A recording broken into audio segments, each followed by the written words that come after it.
Hello, peoples. Okay, first off, new location. Sofa. My boyfriend came round today. Fiance, pardon me. He lives about 5 minute walk up the road. Doesn't come round very often.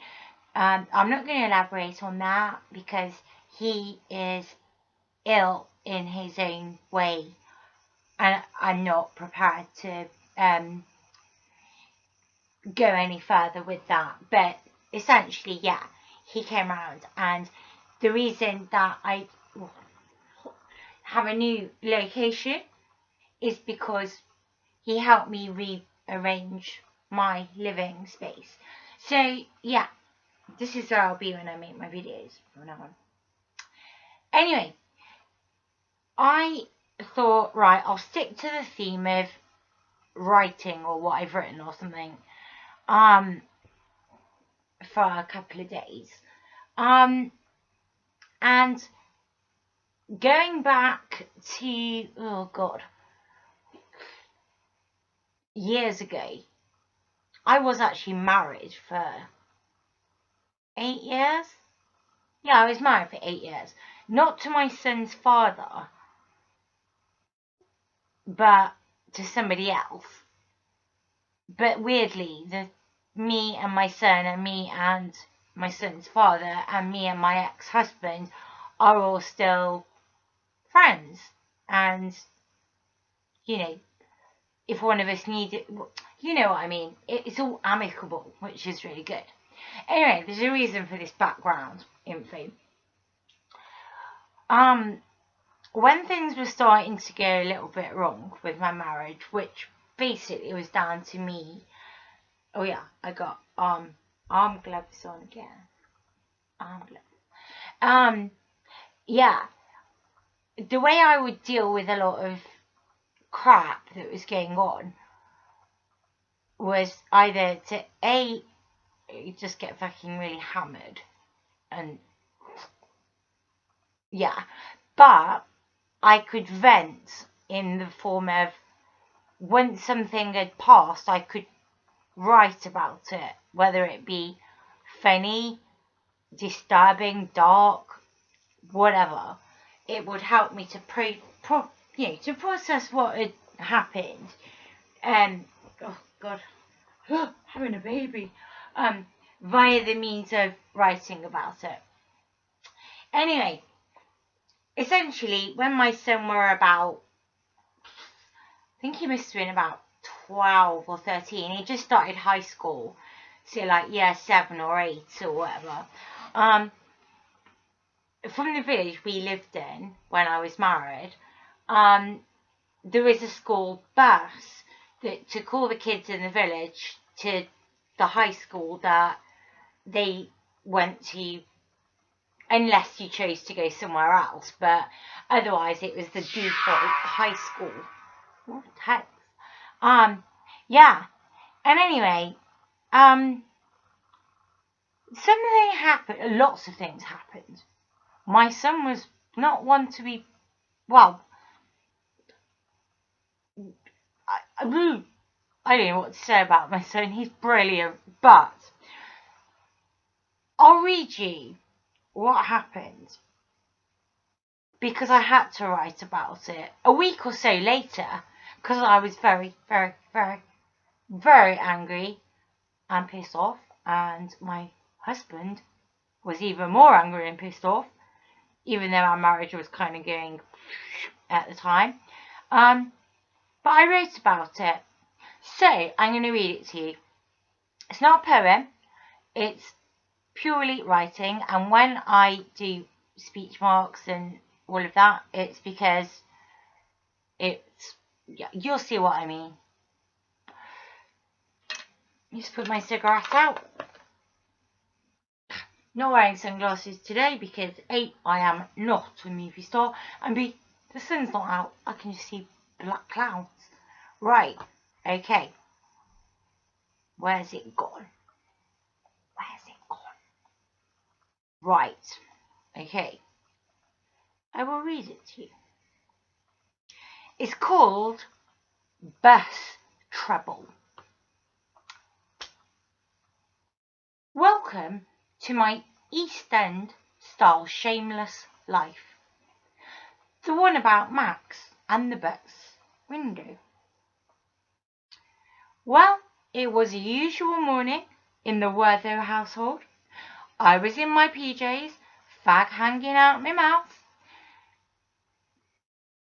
X had a face like a slapped arse. And Max was cooking at school that day. And so we had to carry a bag full of ingredients for a Thai green chicken curry, which was to be our family deluxe dining treat for the evening.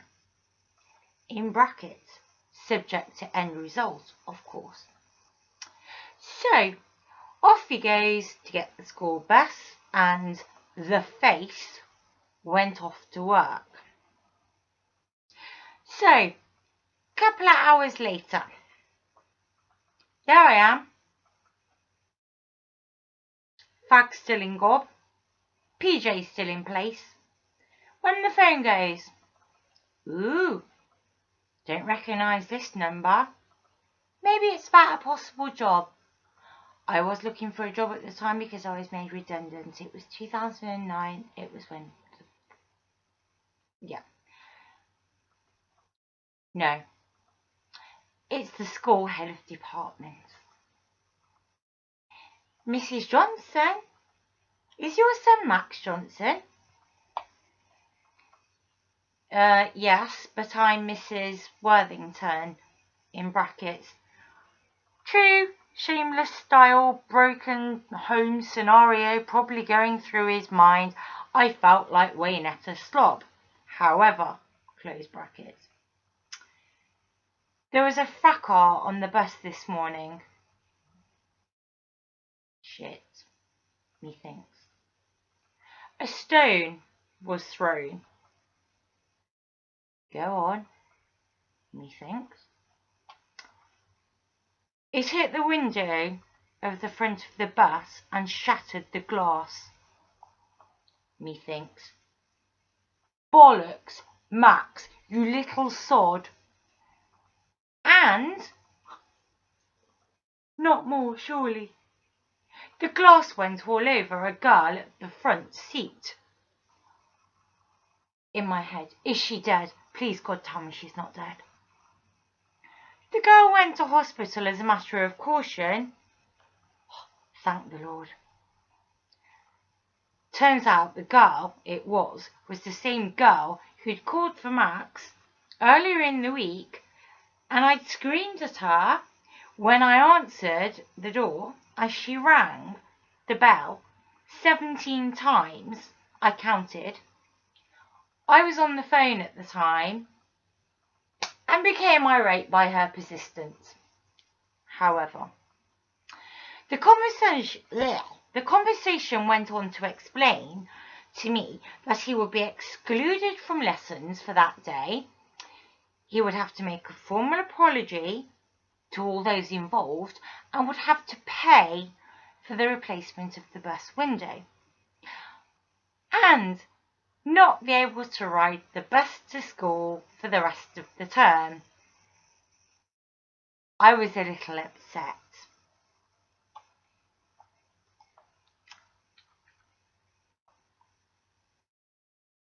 Then angry. Then fucking bloody pissed off. And the face went mental. And to ensure you don't lose interest in this little non-fictional saga, he had, my son that is, all rights to his Xbox removed, TV, laptop, games, consoles of any other description. He was made to wash the cars, cook dinners, pay for the food out of his allowance, and was grounded and shamed publicly. My punishment, however, is now having to take on the role of non-paid bloody taxi driver every morning to get him to school.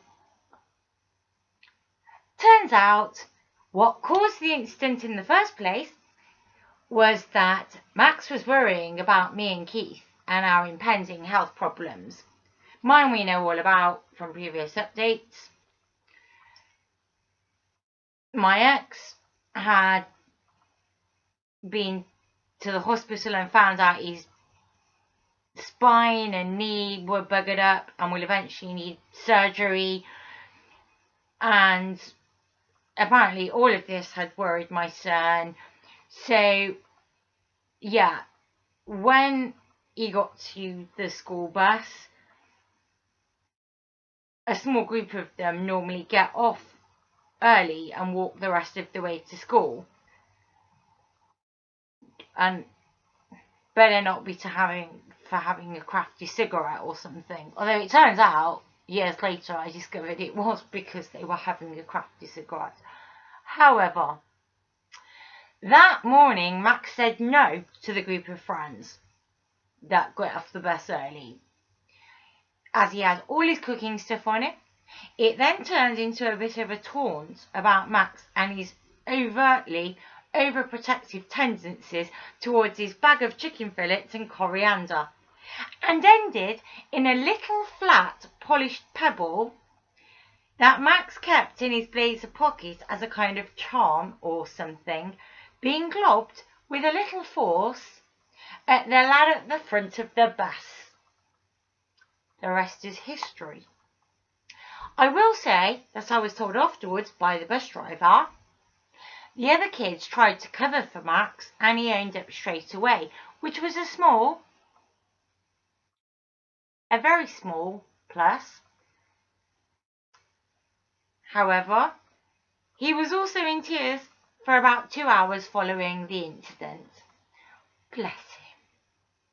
And he did go to the bus depot and apologise and hand over the cash for the window, where they spoke to both of us and told me how surprised they were that this had happened and that Max was well liked by the bus driving staff.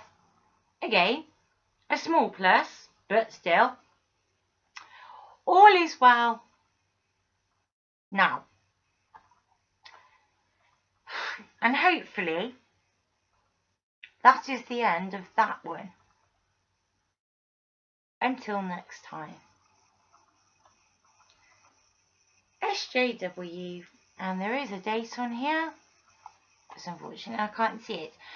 That was written in 2009, and that was my response to that particular incident. I'm going to have to end this video because it has suddenly gone black as hell in here, and I think it's about to thunder down with rain.